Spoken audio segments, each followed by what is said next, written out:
Welcome back to the Startup Saga, where we explore the founder's journey from spark to scale. In today's episode, we're diving into one of the most difficult and most human parts of entrepreneurship. What happens when things break? Startups are often surrounded by narratives of growth, funding, and momentum, but behind many companies are moments of failure, burnout, conflict, rejection, and deep personal uncertainty. This episode is about facing those moments honestly and understanding what they can teach us about resilience, leadership, and ourselves. To help us unpack this, we're joined by someone who brings both technical depth and very human perspective to building companies, Jon Mest. Jon is a data scientist by training and a salesperson by accident, and someone who openly says he enjoys working with customers more than any part of his job. Over the course of his career, he's worked as an analyst on Wall Street, built data products for Fortune 50 brands, and helped found multiple companies across very different industries and stages of growth. Today, Jon is the CEO of Just Reach Out and ChatRank, two companies focused on helping brands build visibility and trust in an increasingly AI-driven world. Just Reach Out helps businesses earn media coverage and brand mentions across traditional press, blogs, podcasts, and digital channels, while ChatRank helps companies understand how visible they are within AI models such as ChatGPT and Google AI Answers, and what they need to do to improve that visibility over time. What makes Jon especially interesting for this conversation is that he's lived through the realities of building companies while constantly adapting technically, commercially, and personally. He understands the pressure founders place on themselves, the emotional toll of uncertainty, and the challenge of navigating setbacks while still moving forward. In this episode, we talk openly about failure, founder conflict, emotional resilience, and the warning signs founders often ignore until things become unsustainable. We also explore how difficult moments can become some of the most transformative experiences in a founder's journey, if you're willing to learn from them honestly. If you've ever questioned yourself as a founder, faced burnout, struggled with pressure, or wondered whether setbacks mean you're failing, this conversation is for you. Before we jump in, we prepared something you might find valuable. We created a free library of resources related to every episode in the Startup Saga founder journey. These resources are created by our guest speakers, and they will offer you practical support in your journey. Make sure you subscribe to the resource library on the link from the show notes. Let's jump in. We're going to speak today in episode 10 about something that is rarely spoken about, and namely some of the setbacks that entrepreneurs and founders face through their journeys, and also about those moments of radical learning and also this opportunity to really take that learning and turn it into a resilience and maybe even start again. And to be honest, this and another episode have been two episode topics that we had real difficulties finding someone to talk to us honest about. And this is something, yeah, I hear you already smiling. And maybe probably one of my starting questions to you would be, obviously we see so many people celebrating success in the startup world. Why do you think it's so difficult to speak about things that break sometimes? And why do you think this is a taboo in the startup world? Very loaded question. I'm sure we'll get into a lot of the details of this. I think the main reason why is because there's this archetype of the founder. This is this confident, really strong willed, generally a type A person that's going to go out there and just tell everybody why they're amazing, why everything's going well. It's how they raise money. It's how they acquire customers. It's how they get people to join them on this crazy journey to quit their jobs and make less money to go try something that's like way harder to do and way less kind of guaranteed and stable. And so this idea of the founder needing to be this very kind of optimistic, positive, everything's perfect person plays into all the things that kind of make a startup successful. I know I say that in air quotes because I don't really know what that could possibly mean, but like all these things point towards like that attitude being the thing that you should always have on as a founder. Now, behind the scenes, what happens is that person is probably struggling in a lot of ways, and there's a lot of things that could go wrong. There's a lot of pressure on your shoulders to be a founder and to like lead a company without, like really much help. I mean, like they always say it's lonely at the top. It's because if you look up, like who's above you? Nobody. Like you answer to yourself. What are you doing that day? What are you doing that week? What are you working on? What are your priorities? Like nobody tells you anymore. So especially for first time founders that have never experienced it before, it's jarring when you kind of get in there and you realize that nobody's telling me what to do anymore. I just have to figure this out. And so I think all that plays into just having this kind of big smile, everything's going great mentality that really feeds into all the other parts that make, a startup successful. Now, I've taken the opposite approach in my career and been like, if you don't wear that with pride, if you kind of just like use these opportunities to explain whether things are not going right, where you might need help, like people see you as more human. They treat you differently and they feel you like that you're a real person. And for me, at least personally, I've always found that that's more effective for me than, puffing my chest out and saying everything's amazing. It's not how I like to approach things. But at the same time, I kind of understand why founders have to be in that position. Investors breathing down your neck, customers yelling at you, your team trying to keep team morale high as things are kind of like all over the place. It can be challenging for sure. Absolutely. What role do you think vulnerability plays in leadership in general? I think it really depends on who you are as a person. I have the mentality of I want to get better every day and I want my people to feel empowered to tell me that, tell me how I can get better.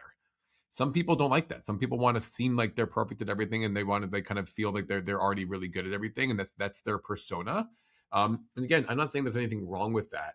But for me personally, at least, I find that my vulnerability to say, hey, I don't know how to do this. Can you tell me? Or like, I've never done this before. I really don't know. Let's figure this out together. Again, my team respects me more for that than if I just said I knew what I was doing and then I just didn't.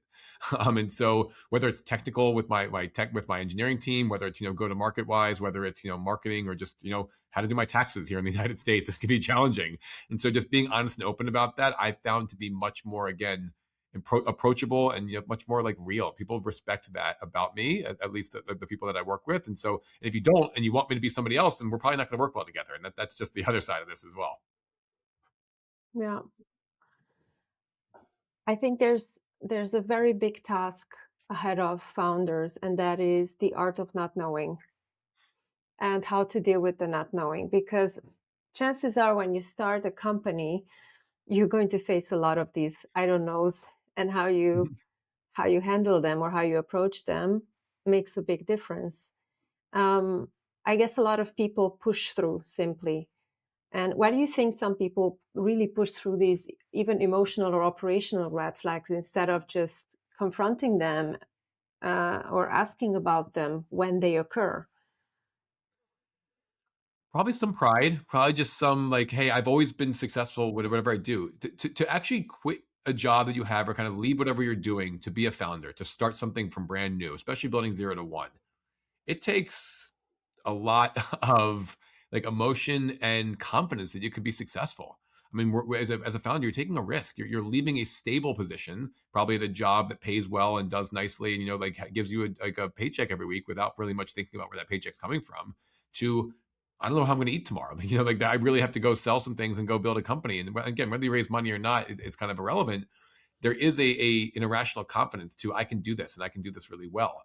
So I think that mentality kind of can travel over to well I don't know how to do it. Well, I'm good. I've been good at everything I do. I went to a really good university and then I had really good jobs and now I'm here like starting something. It's just this irrational confidence. And so for me, I've you have to have conviction in yourself that you can do it. You have to have conviction in your team that you can lead a team to go do this. There's no like a way around that. If you don't have a confidence about you to go do that, you're probably not going to be very successful as a founder. At the same time, I had never thought about accounting and taxes before. And so when I was 8 months late paying my Delaware franchise tax here in the US for incorporating my company, and I had to pay a really hefty fine for that, I was like, oh, well, I wish somebody had told me that. But you know what? Like, I wrote about it. I told everybody, I was like, hey, sorry, guys, I had to pay an extra like $800 this month because we just did not like pay our taxes properly. Like, I don't get to tell. I told my team, I was like, I laughed about it. We're like, listen, that won't happen again. But like, you learn from these things, and like that's a silly example of like an operational thing. But it can be as simple as didn't I forgot to pay my taxes on time, but I didn't realize you had to pay taxes. To these are really complex things we're trying to decide. As an engineering team, what are we going to do with the advent of Claude Code? Do we like let go some of our more junior folks, or do we stay with it and kind of like ride this out? How do we empower our team? These are all tough questions that I'd rather have a community and some people to talk with about, rather than just saying I got this, I know everything. Like it's not realistic. And so there's just a choice you make there. But I don't want to say that you have to be completely on the other side of this. As a founder, you have to have some confidence that this will work. Otherwise, I mean, really, how are you going to go do it? Right. And having confidence that things work and also being someone who asks questions and asks for support can coexist at the same time. So, Exactly. yeah. Jon, you've had quite a wide and varied sort of entrepreneurial career. Maybe take us back to a period on that journey where you first realized something wasn't working, whether it was in a business you were running, whether it was a team, whether it was personally. Talk to us about that moment you realized something wasn't working quite as you thought it might. Yeah, I'll go back a little farther than even some of my own personal entrepreneurial journey when I was at a early stage startup. So I wasn't the founder of this company, but I was there early days when we were able to, do really well, actually have a successful exit. So they actually had an exit out of the company, which is great. They had new founders come in and sorry, new owners come in and buy the company, which was great. And people got paid lots of money and it was really exciting. And there's all this excitement around it. But you could tell with new ownership came these, changes, differences of opinions, how we do things, how we operate things, how this should all go. The original two founders eventually stepped down and we had a new leader come in. And it was just like seeing that person step into this role. And they had been with the company for a little while. So it wasn't completely a new person, but how they like fed off of that and how they were able to like kind of rally the team and figure things out was challenging because of course the new owners installed their own person as well in there. So there was a new mixed leadership team, and just seeing like how these people were able to kind of know what has worked so well that got us to this exit, but then also the reason they bought this is because they believe in this growth story. They believe that we're going to be able to continue growing really well. How do you marry what worked with what will work? There's a lot of tension in that. The old guard is like, no, this has always worked. This is doing great. The new guard saying, well, great, that got you to here, but now we're here to show you how to get to the next level. Let's go do that. And so it was kind of, in this example, it was like clashing heads from the very beginning. And frankly, when that happened, nobody really took control. The old guard didn't say, no, we have to do it this way. The new guard didn't say we have to do it this way. It kind of was just this weird mix of things that dragged on for a couple of years. I eventually left the company, but like the company didn't do so well after the acquisition because you could just tell immediately that the what was to be successful, what it was to like to grow like well, what it meant to like what the company could do, like how could you utilize talents best, how could you utilize the resources we had, the customers we already had, like all those things were just, it was completely misaligned between the new ownership and the old. And I saw that, and it actually, we'll get to this eventually, I'm sure, like it kind of showed me how actually like how not to do certain things when it comes to philosophy, like foundational things you want to be as a company. I'll give you a quick like practical example of this. They brought in a third-party consultant to quiz the entire company about what we should do. So now the new owners are in. Okay, great. Let's actually query all the people that have already been here for a little while, at least a couple of years at that point, and say, what do you think? So now knowing what's done well, knowing where we could go in the future, I mean, everybody has opinions. Like this is a New York City tech company. Like everybody was very opinionated. So let's go ahead and like figure out what do you think we should be? And the consensus was pretty clear of like a direction that like people thought we should go in. And it was pretty like it wasn't like exactly what the original founders thought, but it was it was a path, it was a direction that everybody was like, okay, here's our tech, here's what we're good at, here's the competition's low, here's what the customers are saying they need. It was a really holistic view of it. And the new owners took that and they threw it in the trash and they said, great, we're not going to do that. And so they paid this expensive consultant to come in and learn all this about the existing company. Like, no, like they don't know us. They didn't know our strengths, our weaknesses, our customers, what was good, what the market was saying. They kind of just like saw surface level things, and they went and did the exercise and paid a lot of money to go, learn as much as they could. And then when the answer was something they didn't want to hear, they threw it out and they just didn't use it. And so it was for me, it was like, well, this is that's how I knew it was the end for me. Like that's how I knew I was leaving, was in that moment. I was like, all right, I got to go find something else to do because this is just, you took the time to learn from us and then just decided it didn't fit your narrative. So see ya.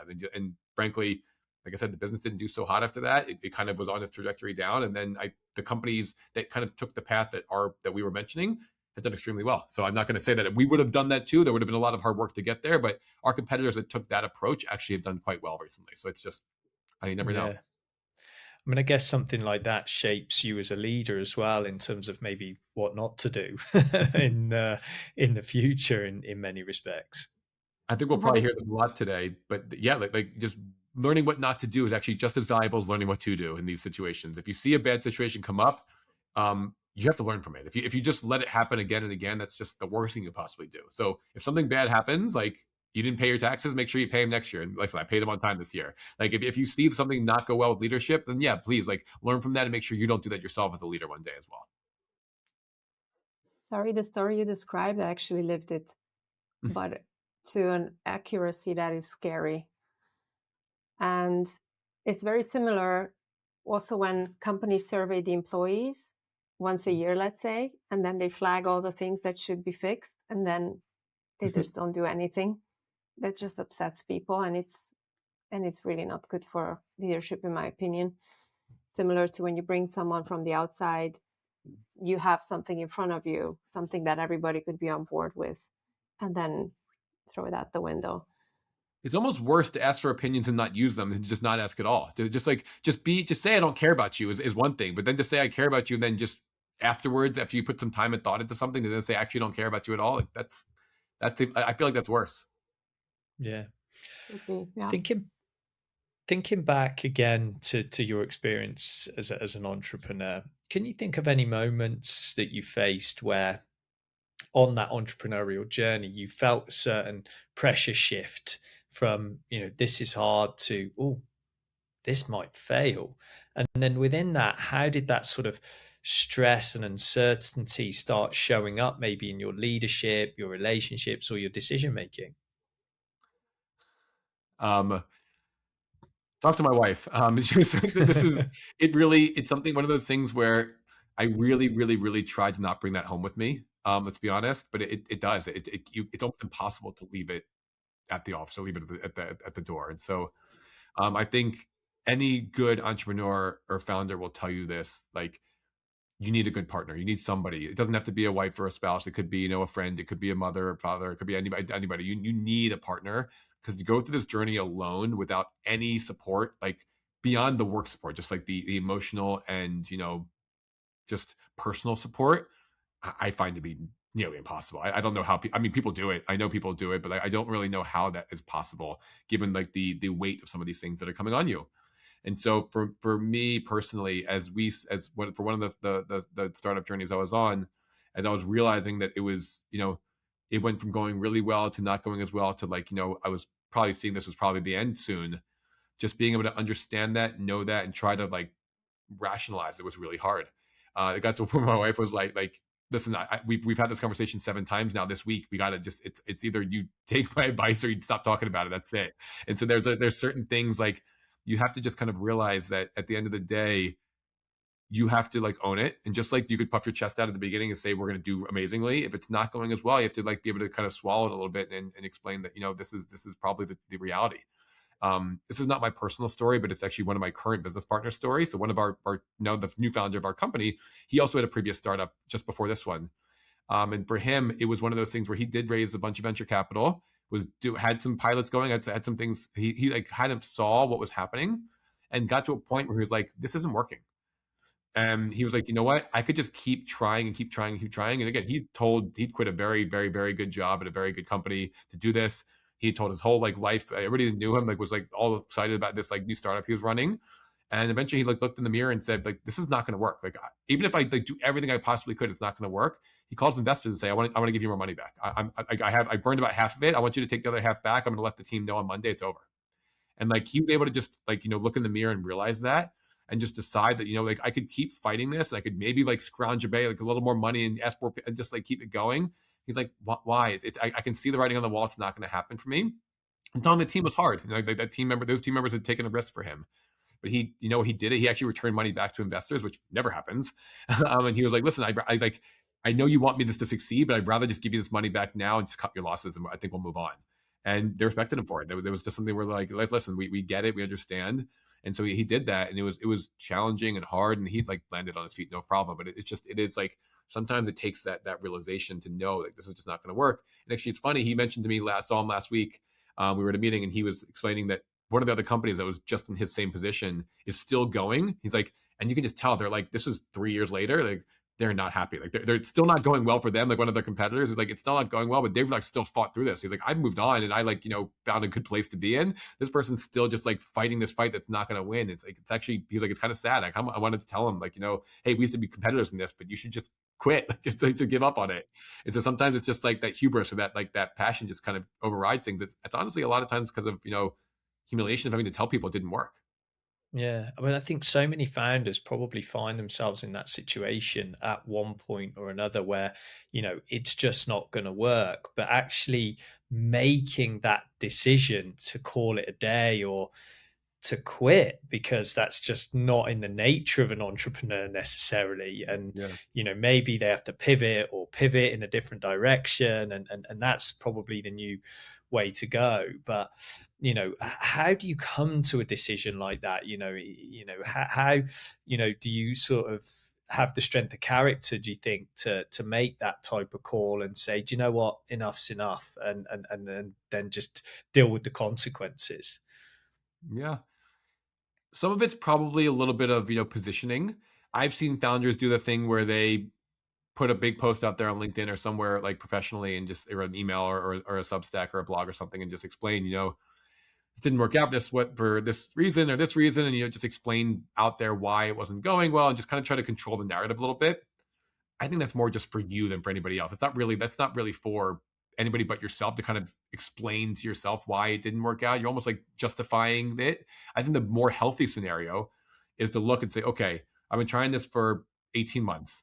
We built the products that we thought customers needed. We're in these pilots. We have this much revenue. We have these many customers, but like, is it really going anywhere? Is it just an absolute like pain to find new customers? Is it just not getting the traction we thought it would?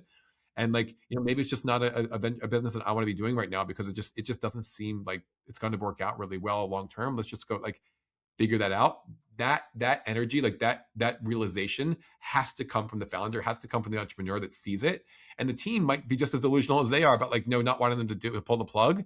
But I think at a certain point, you have to just kind of like, to yourself, it's more just, again, like probably embarrassment than anything else. It didn't work. Because again, most people that are founders got there because they're really successful. They've always been successful in everything they did. They were the best student in school, and they went to college, and then they whatever they did, it was always about them like kind of succeeding.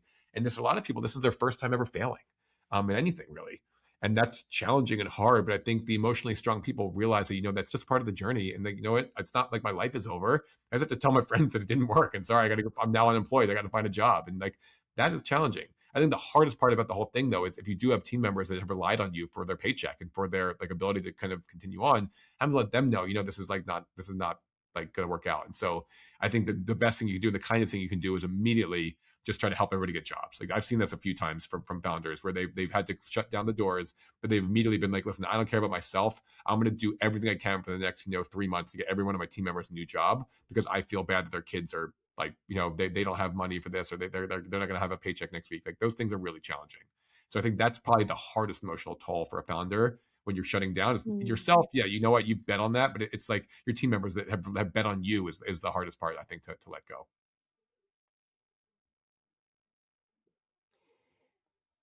I just thought quickly about this movie We Crash, where, I don't know, did you guys see it? Mm-mm. I think it's on Netflix. I don't remember where I saw it. Where it was the other way around, the story from, and you also hear also stories the other way around.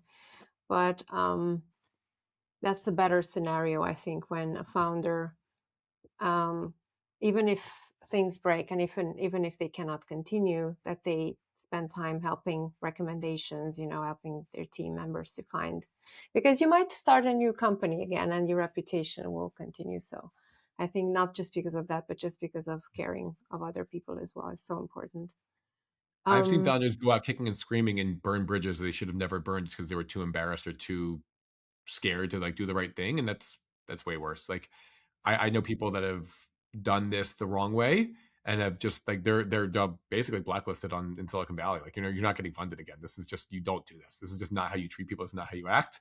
And they thought in the moment they were helping themselves or protecting something, but at the end of the day, they just hurt themselves. And it's really sad actually to think that way, but it's just you're going to be now a red flag for any future investment. Whereas if you kind of handle things the right way, like people make mistakes, people fail in things all the time, and it doesn't mean you're like uninvestable or you can't like do this again. But Yeah. have a little dignity in it. Have a little like like this didn't work. Look in the mirror. It's probably some of my fault, and they can move on. That's what everybody's looking for. Yeah, it's a small world in the Yeah. end, in the startup world. Can we talk a little bit about the topic of founder conflict? Yeah. Anything specifically, or should I just kind of get going? I could go for a while on this. Let's start with one topic that I see, that I personally think that's important, but I also think it's missing, and I want to ask your point on it, and then we'll take it from there. And namely about founder alignment on vision, mission, and on spending enough time together to build trust. Yeah. What do you think? So I'll start with the second part, then go to the first. Okay. So I forget who taught me this. This was something like when I was a young kid. I was getting my first ever direct report. I was probably 24, 25 years old at the time. And I'd never managed anybody before. I'd never done people management. I was like, I was like kind of reading, I was reading books. I was listening to podcasts. I was looking at things. I was just like, how do you do this? I didn't know what I was doing. And my HR person at the time was like really nice. And she was very helpful for me and was like, I feel like I was in her office like once a week, just like, what do you do? How do you deal with this? Like, it was just a lot of that. I had a great support network at the time.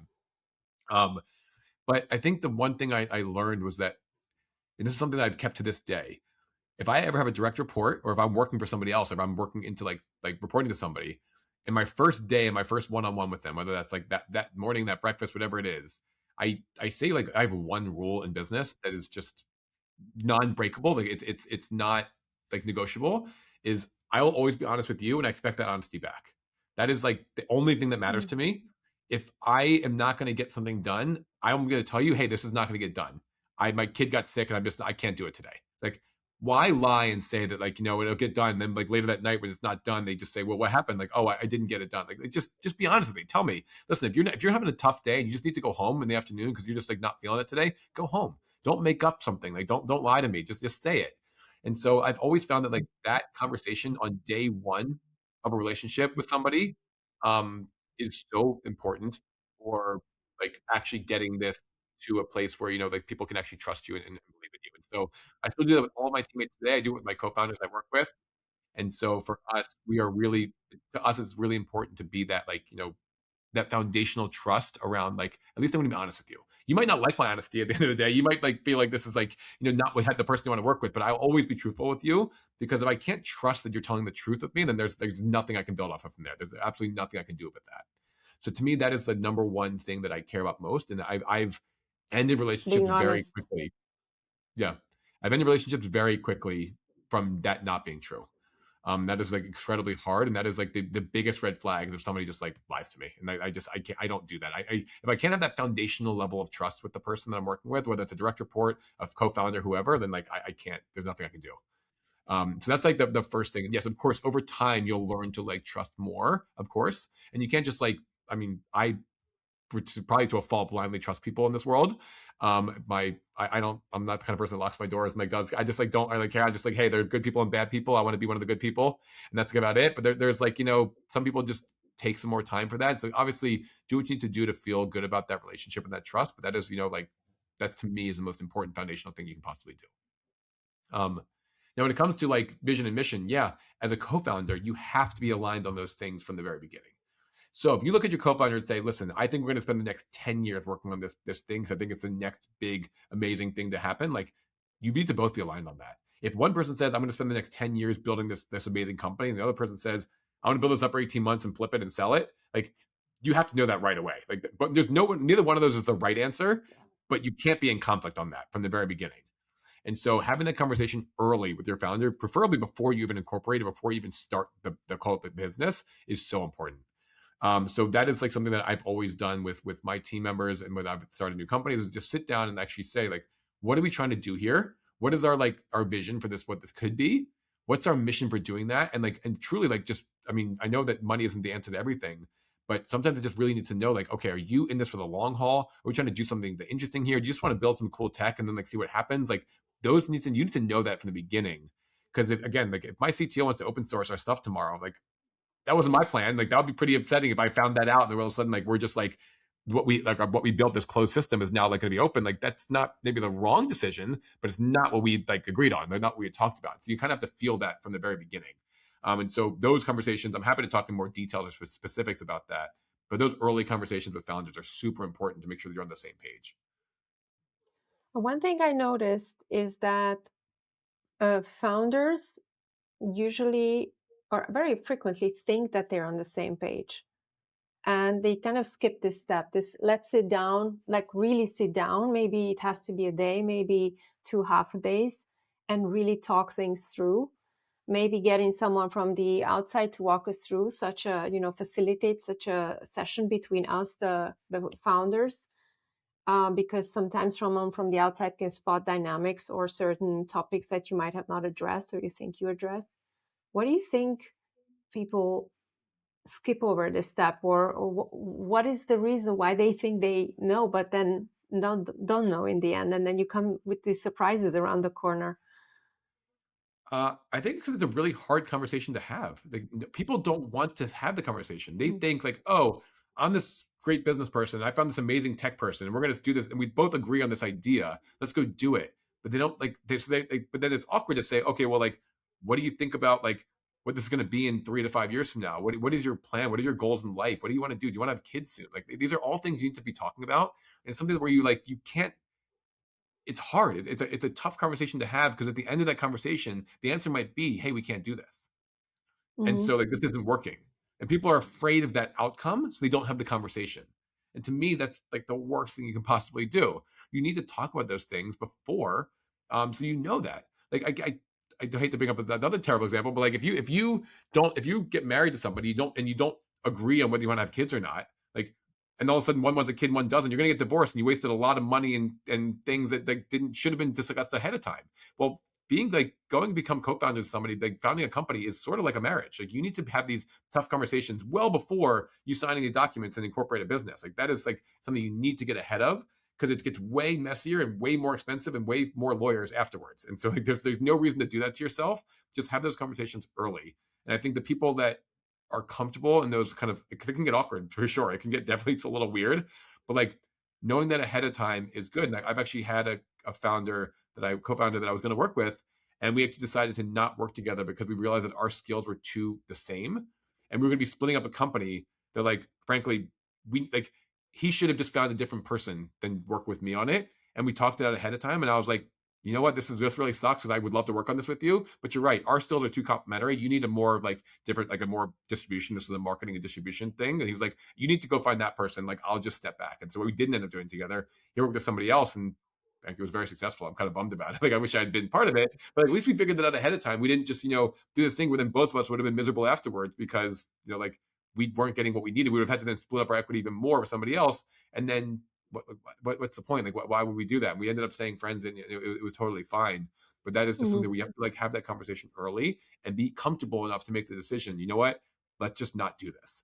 And so why don't people do it? Because they're afraid of that conversation ending, and let's not do this, because they're really excited about doing it. Quick pause for a moment to mention one of our founding sponsors for the Startup Saga podcast, Alexander Daniels Global. At Alexander Daniels Global, we work closely with founders, scale-up leaders and investors to help build leadership teams at the moments that matter the most. One of our key focus areas is C-suite and leadership search within technology, deep tech and innovation-driven businesses, often at points of rapid growth, transition or uncertainty. Over the years, I've had the privilege of partnering with founders as they make some of the hardest decisions in their journey: who to trust early, when to strengthen leadership, and how to bring in the right people to turn vision into execution. We work alongside investors, helping ensure the teams behind their portfolio companies are set up to scale sustainably. At its core, Alexander Daniels Global is about helping companies build teams that don't just look good on paper, but actually work. Teams that can navigate complexity, pressure, and growth without losing their direction. To find out more, you can visit our website at alexanderdanielsglobal.com. Yeah, and I can imagine in these conversations, sometimes questions come up where you don't necessarily know the answer on the spot, but that's also okay. You can just collect the questions you need to think about, take a weekend, really think about it and continue. And what I hear you saying through your experience is that I have this idea that sometimes in this fast-paced environment, you need to deliberately slow down so that you can then really speed up in the right direction. Because you can speed up and just be scattered really fast for no reason, or you can be fast in the right direction with the right people. Yep. And you can learn a lot from those conversations too. Even if you do decide to work together, it'll teach you a lot about how they're thinking about things, how they approach situations. And like that might be, I mean, not a reason to not do it, but it could be something that you need to keep in the back of your mind as you're going through the rest of this journey. And so if you get in that room and they're like, hey, this is going to be, we're going to do this, this, and this, and then we're going to exit in 5 years, it's like, that's really hard to do. I love that you think that that's going to happen, but like you seem oddly confident in that being the reality. Have you thought about like how we're going to get there, what we're going to do? Like again, not a reason to not work with that person, but like it just reminds me that okay, they're not really thinking about the minutia. So I'm going to have to be more detail oriented in this relationship because they're really thinking about what is the like these high level like goals and milestones. Well, great, we could probably like merge our skill set to go do that well. But there's a lot of that you can learn from these conversations too. So it's, again, not even that it's a deal breaker, more just like how should we think about divvying up tasks, divvying up responsibilities? How should we think about who is like, has which title? And again, I'm not really a big title person, but like it was very clear to my current CTO, like, hey, I'm the CTO, you're the CEO. I don't want to do any of the things you do. I just want to write code and like build cool stuff. Like that's what I want to do. It's like, please, like there's no like, hey, I don't want to, he's like, I don't want to be CEO. You do that. Like that's like, it was very simple. And so like, again, I don't think titles really matter, but like, again, have that conversation well ahead of time. So, it's not going to be awkward later. Mm-hmm.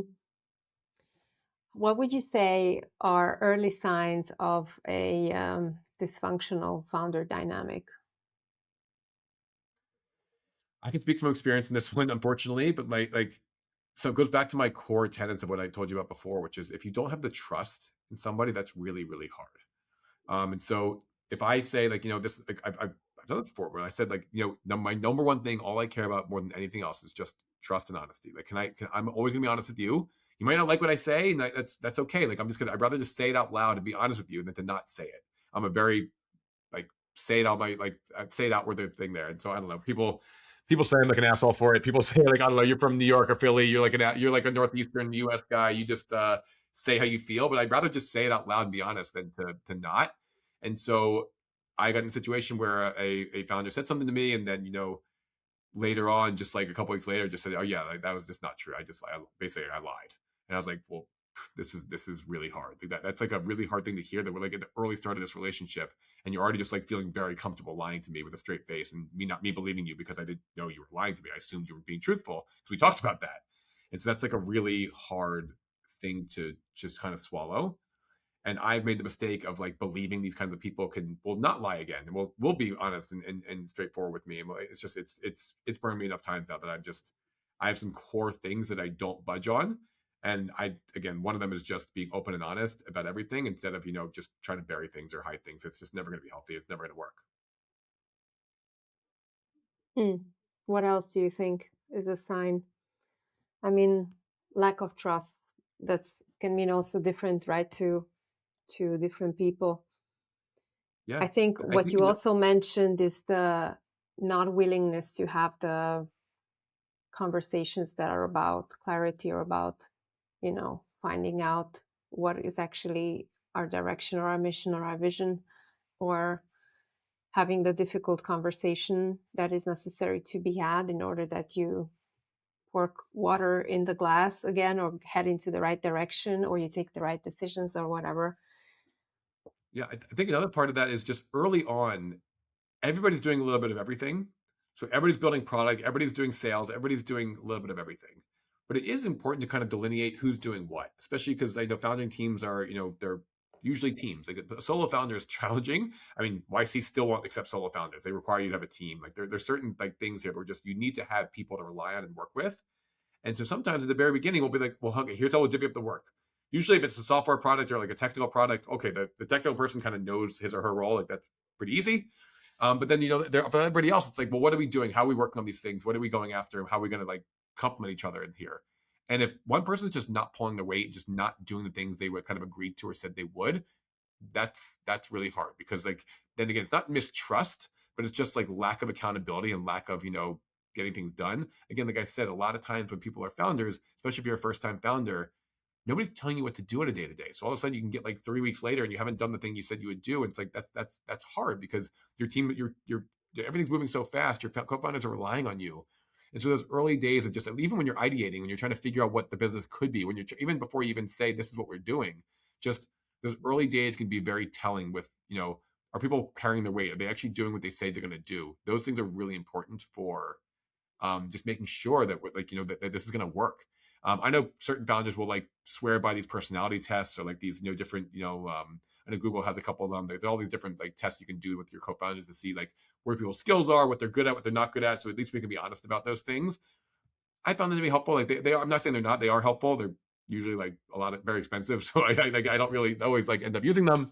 But like these things can be helpful to kind of explain that. But at the end of the day, like if you're not carrying your weight and doing the work, like that's a big red flag to me. So unless you are this incredible figurehead subject matter expert, somebody that's going to just like drive unbelievable amounts of sales because you're associated with the brand, like and you're the world's best neurosurgeon and you're doing a brain like surgery like technology, like sure, like yeah, that person, like I don't care how much work they do, that his or he or she's going to be on the slide deck and they're going to be in meetings and selling a deal like that's one thing. But if you're not that, you need to be carrying your weight and doing work early days. And a lot of times founders want to be telling people what to do but not getting their hands dirty, and that just doesn't work for me. Like that to me is like is a red flag from the very beginning. If you're not willing to actually put your hand, like get your hands in and do stuff from the beginning, from early days, to me that's a pretty big red flag. Thank you.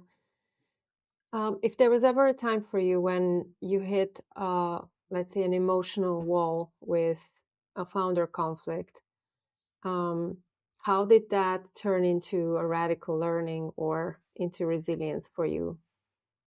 What was the time that passed by even, or what did you go through to get to this learning point and move on? Yeah, this is something where I'll try to keep it practical and less emotional, because I've experienced this. One, I think I personally let it drag on too long. I should have ended it way earlier than I did because I had conviction and I thought it could work out, it could resolve itself. And at the end of the day, at a certain point, like if it's poisoned, it's poisoned. Like, there's nothing you can do. And so you're building this thing, especially if it's working well and you're having success, but there's an issue with the founder, if there's something like some founder conflict. If it can be resolved and you really think it can be resolved, that's one thing. But I personally probably realized months earlier that it couldn't have been resolved and just kept pretending like it could. So like to me, I think that is like something where, again, it was a moment where I didn't look in the mirror to look and see like, do I need to end this off or cut this off now? And the reason, in my opinion, my situation was because the business was doing well, and I didn't want to like leave something that was doing well. And I was like, it was the opposite of the business not doing well. It was actually the business was doing well. I had an issue with the founder that I was working with, and so that's like that's hard because you want to keep building the thing that seems to be being successful, but you have to like realize that this might not be the right thing. And so that's kind of like one area there. I think the other part of this founder conflict situation that I learned from is like, is it affecting others besides you two? So if you are like, say you have an issue with your founder and it's just isolated and you think you can work it out, that's one thing. But if it's clearly rubbing off on the rest of the team and team morale is down, things they can tell that things aren't going well, or like your engineers aren't performing well and people are just like all over the place, people are taking sick days all the time, it's like this is like a thing where you have to like kind of realize this is just not just affecting us, it's like affecting everybody, and this has to be brought out in the open. And so I tried to do some of that a little bit, and it just wasn't being successful. And so eventually, I mean, it was a messy divorce. I mean, like I said, it's kind of like a marriage. You're kind of a messy divorce. But so I see that sometimes just like being accepting of your fate earlier, while it's really hard in the moment, is the best piece of advice I can give to somebody when you see like it's not going to be reconciled. It's just there's a foundational philosophical difference between you and your co-founder that's not going to change. Something has to be done about it. It's probably you leaving. Like that's the reality. Mm-hmm. Have you ever thought about leaving entrepreneurship altogether after such an event?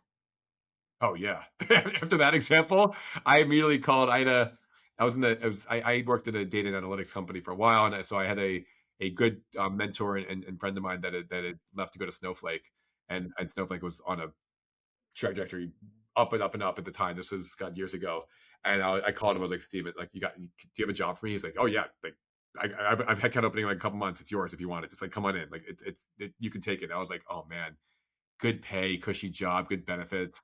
I was about to have another kid. I was just like, this sounds nice. This is actually quite good healthcare. And I was like, oh, this sounds really good.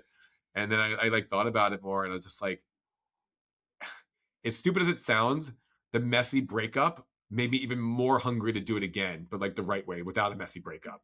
And so I just like I started talking to these like like some of the bigger enterprise like companies I could have worked at.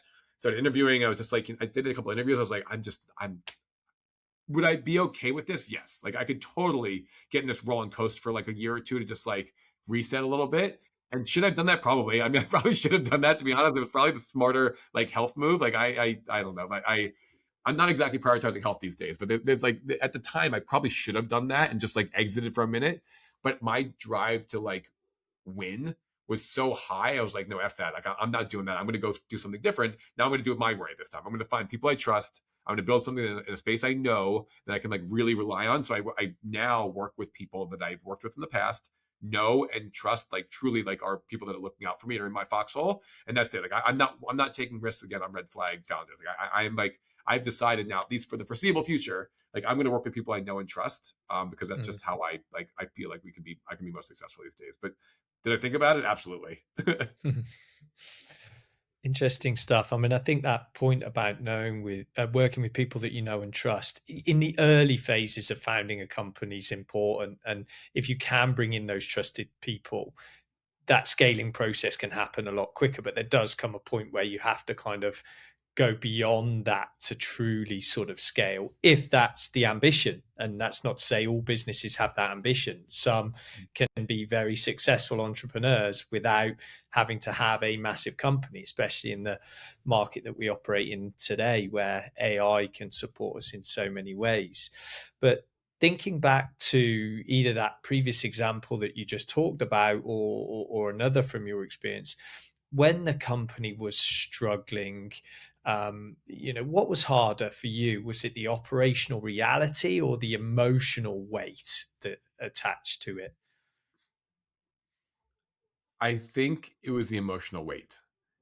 I think at that example I was giving you, we have persevered around this conflict, maybe, but the emotions of it made it impossible. It was like the operationally and transactionally, and with like customers had no idea. The customers were like, "This is great." Like our product was really good. Like people were happy. Like nobody noticed what was happening except those in the companies. Like I got to say, we put on a good face and did really well, and so that the company wasn't like struggling like to the outward world. And so there was like, maybe some inklings of things when like negotiating contracts or like talking to customers. Like maybe I'm like naive and they did realize some things. I don't think they did. I think it was like people just understood that this was going well. So to like, I think it was much more of the emotional toll of internally, like, okay, well, this is just not going to work. This is not sustainable long term. Could this work for another, few months? Could it work for another 6 months? Maybe. But we were at a point where we were going to need to go raise more money to make it really successful. And I was like, so at this point, like, do we go out and like buy us another couple of years of working together with this? And we would have raised money. Like we had good trajectory, good financials, good growth. We would have raised like another round. Now is the point where I was like, you know what? We got to cut bait now. This is like, because otherwise I'm committing all of us to like, a longer slog through this, and I don't even know it's going to work. And then like, you also have to go out and convince investors. Like we probably could have gotten the money on just like our presentation. Like our slides would have been good. Presentation would have said invest. But at the same time, you might be burning the bridge because they're like, you knew this the whole time. You didn't tell us there was this tension internally. There's something going on here. The team didn't have high morale. Like that's basically like you're lying to them. And I didn't want to go through that. I didn't want to do that to myself. That was like a leading factor for us. But it was a challenge for sure. And I'd say emotional way harder than, the operational day to day. When you did make that call to kind of like step away from that situation, you would have gone through, as you've just described, a whole range of different emotions. And, we talked about earlier in the conversation, the attachment that founders have to businesses and how difficult it is letting go. And part of that is that fear of judgment, a little bit of shame of failure, the embarrassment of, okay, I've not been successful. How did you process those sorts of feelings? This is going to be terrible to say, so I don't even know if I should say it, but like there's a lot of layoffs happening at the time in tech. So like I kind of just like, well, everybody else is getting losing their job too. So like maybe I'll just like join the crew. It was like there's a lot of people that were like out of work at the time because it was a time where like there was actually unfortunately a lot of layoffs. It was like, and so I was like, okay, well maybe like I could just like ride this wave and everything. So that was like it made it a little bit better that like other people also didn't have a job, so I could just like go in that world. It's terrible to say, but like it was maybe that, but like softened the blow a little bit. But I think more it was just thinking about I have not really ever really cared about like my personal image. I'm not really a person that likes to go out there and like be the star of attention. And like, I'm a bit introverted in that way. I don't really like, I'm one of those people that's like very like talkative with friends, but then when you get me into like a big room, like, like I'm not like really so interested in like talking to strangers. So like for me, it was not like about, my personal image. It's more just like, I knew fully the confidence I had in myself and my abilities and my team, like what I had done, that like, I didn't lose for like a second doubt about myself or my abilities or my positioning in this and everything coming out of this. So in that way, I didn't really care. Like I was just like, okay, let's just end this now. It was going well. It's over. Like just cut and then just like move on. And it was pretty much immediate that it was like, yeah, I was right. Like there was nothing I could do like differently that would have saved the situation. But being out of it made me realize, like, like I feel just as confident as I did 2 years ago that I could be successful at this. I just need to find a new partner. I need to find somebody else to do, somebody else to work on. Like that was just the reality to me. And so I immediately, despite again my wife explaining to me I should go play some golf and relax for a few days, like I just kind of immediately got back on my horse to like go do something next. And so that was like the next ambition. But it was for me just feeling the confidence in myself and knowing that it was not that it wasn't my fault. Like there's any conflict has fault on both sides. I'm not going to say it wasn't my fault. Like there was obviously things I did really poorly to like manage and go through that relationship like breakage.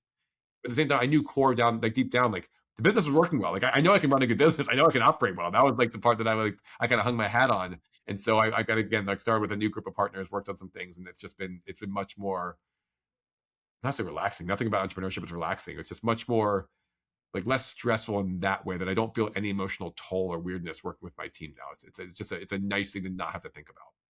Yeah, I mean, I think you obviously exhibit through that, a strength of character and an emotional resilience that maybe not all founders would have.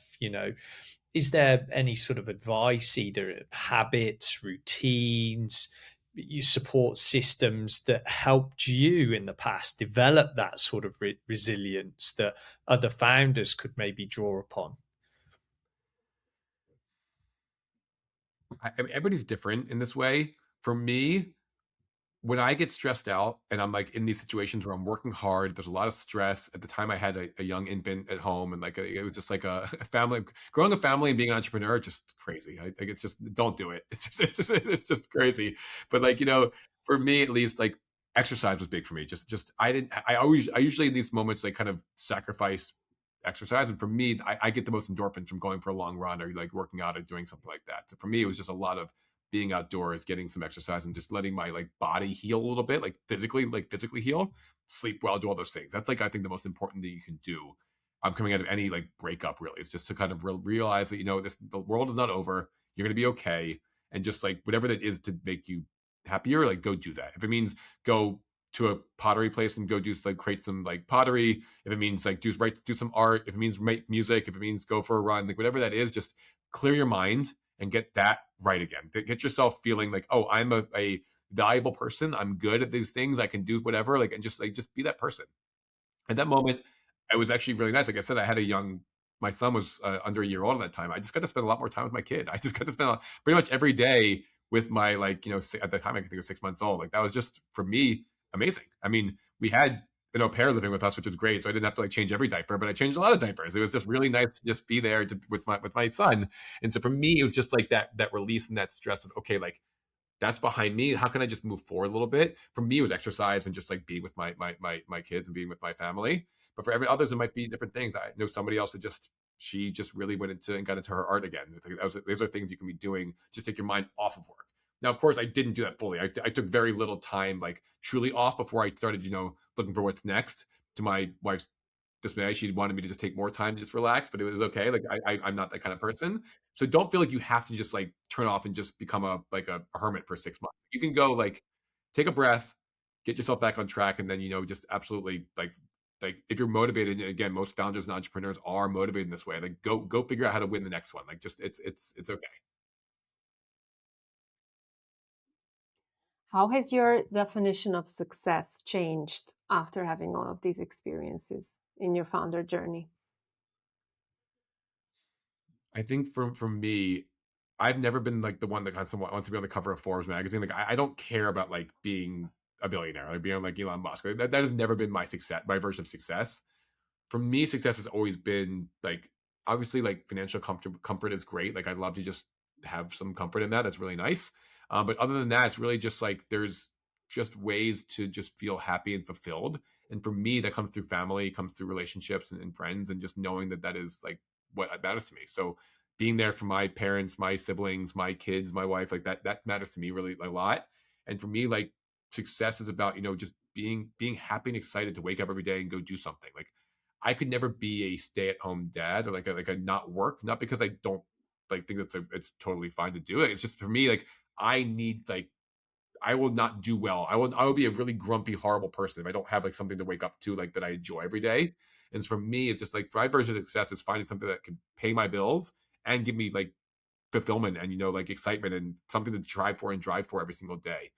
And so I forget where I heard this. It was a long time ago, and I don't. It's I'll share it here because it's just like to me, like there's a lot of people in my position are fighting for financial success, but there's like kind of the guy described it as three levels of success of financial success. There's the I don't have debt anymore. Like I paid off my like student loans or paid off my debt. Level two of financial success is I go to a restaurant and I order whatever I want. I don't think Mm. about, I can't afford this. I can only afford the sandwich. I'll just like, I can order whatever I want. And the third level of success, financial success is like, I can just go on vacation and not think about it. Like, that's it. Like, like this is somebody that's a billionaire now. This is something he's like, I do like, once I've gotten to that third level, like, I can go on vacation and like not worry about which flights to book or like kind of like, like just like, just book a flight, go to vacation, bring my kids and have a good time. Like, that's the ultimate level of wealth. And like, I don't know, like that to me, I if I can get to that point one day, I'd love it. Like that would be amazing. Like that to me is a win. Like I don't really like financial success is not really what drives me. It's about like the relationships you build and what you do every day, and like that to me is what I care about most. And so maybe that's what drives me separately or differently than others that might be like that might take a loss or a falling out from a founder or like a hardship from a company way differently than I did because like what. I wasn't looking for the $1 billion exit. I was looking for enjoyment and fulfillment in my life. And if that doesn't work out there, I'll find the next one.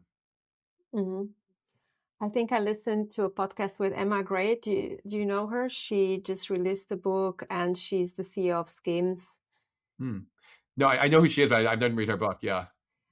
I also didn't read her book yet, but she was saying in an interview that she became an entrepreneur and her wish was to be able to go to a restaurant and order without being anxious whether she can pay for it or not. And that Yeah. was it. Like that was her dream. That was it. And then she of course went way, way, way, way, way beyond that. But Yeah. that was kind of like her point. And I thought that was so true for many I don't drive. people. I don't want to drive a fancy car. I don't want to live in the biggest house. I don't really care. I just like I drive a 2016 Toyota. Like I'm good. Like I don't need like I don't need fancy things. I just want like just stability and happiness. Like that's really what drives me. I have a 1986 Audi 100. And Do you it fix it works. yourself? Who do you know anybody that can fix it? Yeah, of course. Of course, you have people who are crazy about these cars and they can fix it, but it was a challenge to find someone and to get the spare parts, but it works. It's an amazing car. Obviously, getting the parts must be impossible. No, it works. But coming back to this topic of success, so when you have your own version of success, I think what maybe people realize or don't realize is that in tandem, you also create boundaries to protect that success. Can you talk a bit about that side as well? What are your boundaries that you maybe even recreated or redraw the line in the sand in order that you can protect your version of your success in life?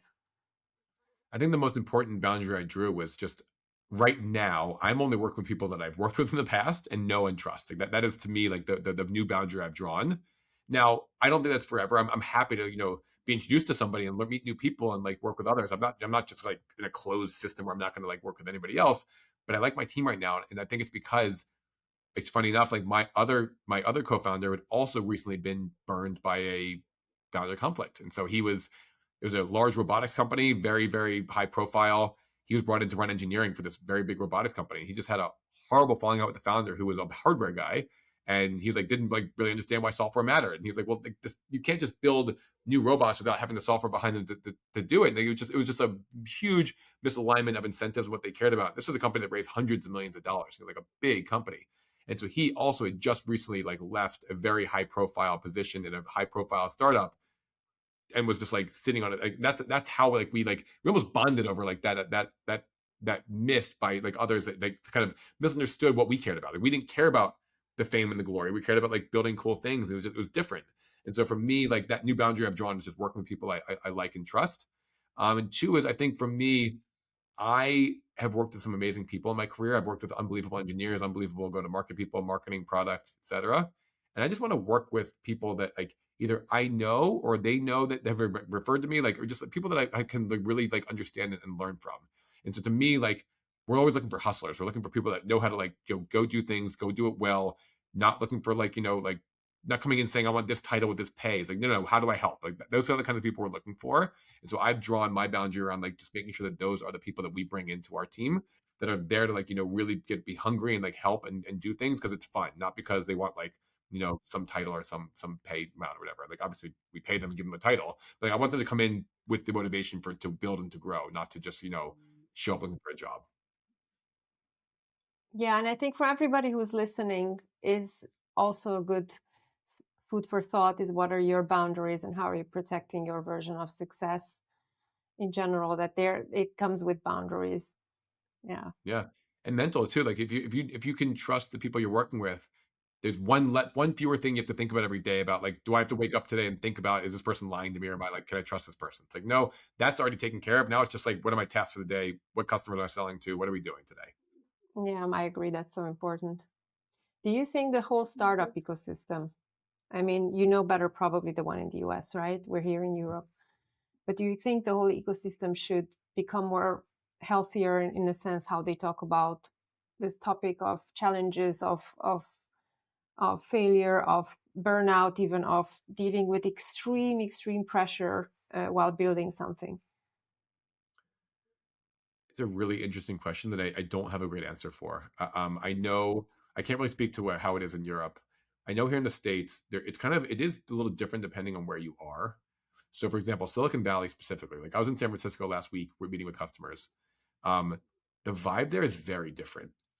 Every single founder you meet there is just explaining how amazing they are, how great they are, how things are going so well, and how like there's no problems or troubles at all. Like there's just this massive like ego, everything's perfect mentality in San Francisco, because again, you never know who's an investor, who's talking to who. Everybody talks there. It's a one industry. We call it one industry town. So everybody there is in tech because that's what's in San Francisco. And so whether you're talking to a lawyer or a banker or the engineer, like they're probably adjacent to tech, and they might, anything you say to them might hurt you or help you or like whatever. And so it's better to just be safe, to just explain how you're amazing and how everything you're doing is great, and like there's no problems.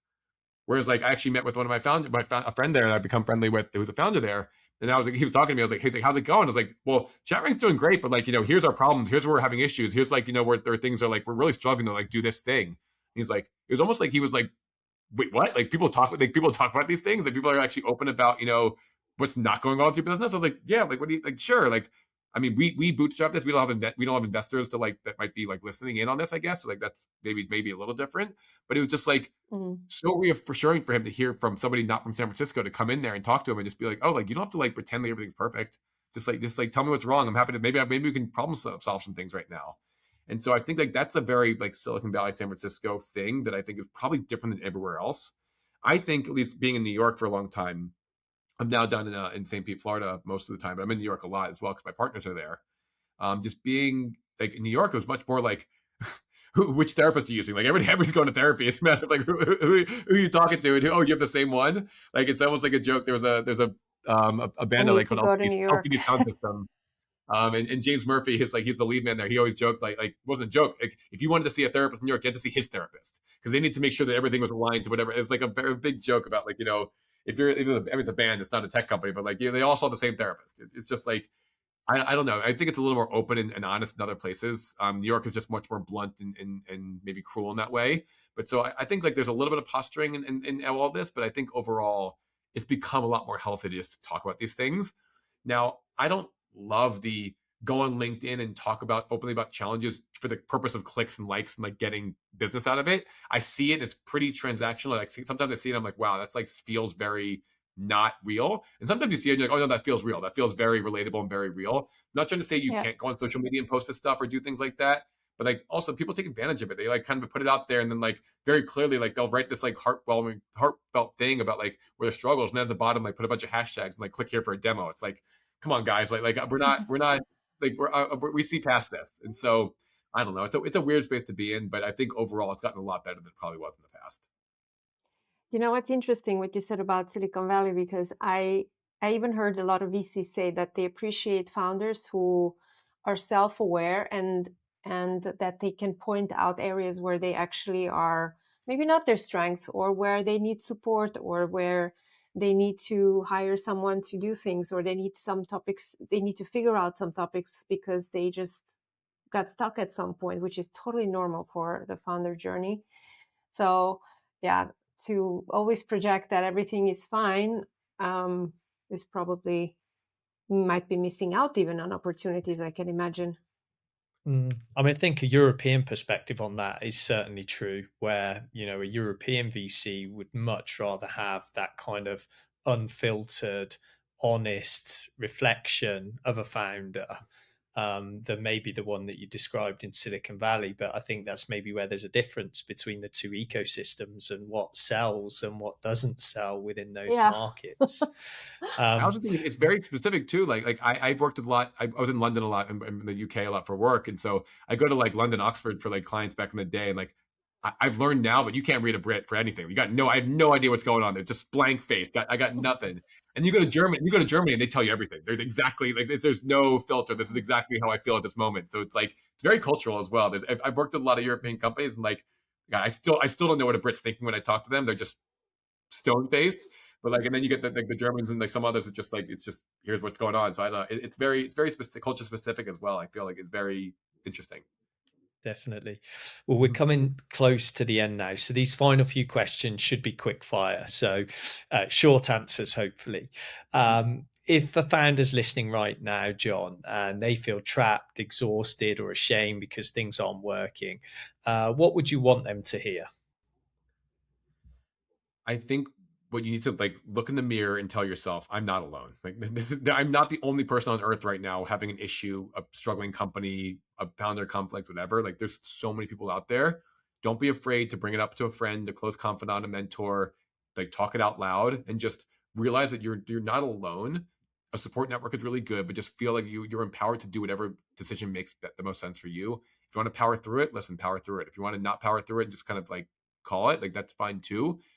You'll move on, everything will be okay. But I think overall, like just being honest with yourself that I'm not alone in this is really important to kind of remember and remind yourself. Mm. What's the one conversation founders avoid for too long that could save enormous pain in the future? It's usually financial. You want to have any financial conversation way ahead of your first dollar of revenue, basically, because if you say, oh, like I think we're like equal partners, great. What does that mean? Because the technical founder might say equal partners means I get 70% of the company, you get 30. And equal partners for the business side might be like, oh, I get 90, you get 10. Like that, what does equal mean to like to you? Like I don't know, like just having that conversation up front and honestly from the beginning, who owns what happens there? Like all just and be honest about like, hey, listen, if this is a very technical business, if it's going to work, it's going to have to be like you driving all of this. It's an API focused open source thing. Like we just like, I'm going to go out there and try to sell, but like, this is a technical thing. You have to own more than me to like make you motivated to do it. Like that. That's a conversation you need to have. Be honest and open about it. So I think just for me, I've never seen it go well when you wait too long to have the conversations about money and like, and share and ownership. I Mm. also just unsolicited advice that you didn't ask for, but like never do 50-50. Yeah. 51-49 is fine, but like 50-50 does not work. You need somebody that actually that has the authority to make a decision. And you need to be honest with yourself if that should be your co-founder or you. But like I personally believe that 50-50 splits are not good. It should be Mm. 51-49 or like some way that somebody has the deciding opinion on it or can like and can actually decide on things. That's really interesting. I think that's probably a really good piece of advice. What's the biggest misconception people have about failure in entrepreneurship? They think that it's, isolated and like, it happens like rarely. Like, no, it happens constantly. Some of them are public, like, yeah, don't commit a crime, like don't commit fraud or anything like that. That's bad. But like, if you started a business and it was doing well for a bit and then it faded off and it's just not doing any well anymore, like that, like it happens all the time. Like people open restaurants and charter them 6 weeks later because it didn't work. Like you just have to do it in tech or something else. It's fine. Just honestly be open with yourself and honest with yourself and just realize that it's going to be okay. Just know that, like, be self-aware enough to realize what's going on and okay enough to, just say, like, this might be the end. Jon, final question. Where can our listeners follow your journey or learn more about the work you're doing right now and your company? I appreciate that. So yeah, my name is Jon Mest. You can find me on LinkedIn is probably my number one social channel. I'm not very good at other social channels there. So go ahead and feel free to reach out to me and add me on there. We do post a lot. We actually do also have a YouTube channel through ChatRank that we post to, my co-founder and I. It's mostly like pretty specific things for our niches. But obviously, like we call it the co-founder like series. We're just kind of like talking about like what it's like things like this. And so we don't talk about a lot of the emotional stuff. It's more practical and tactical, but we do talk about these kinds of things, which is exciting. And you can check us out at chatrank.ai. We help brands, become more visible in AI search. We're helping brands, like isolate and build their brands for AI, an AI native world. And so it's not just hey, like how do I rank in ChatGPT anymore? It's really about, how do you actually build a brand that AI understands and they can work with you on. And so we do that. So you can feel free to check us out at ChatRank, and that's where like most of our efforts are spent these days. And you can learn more about us and reach out to us through there as well. Awesome.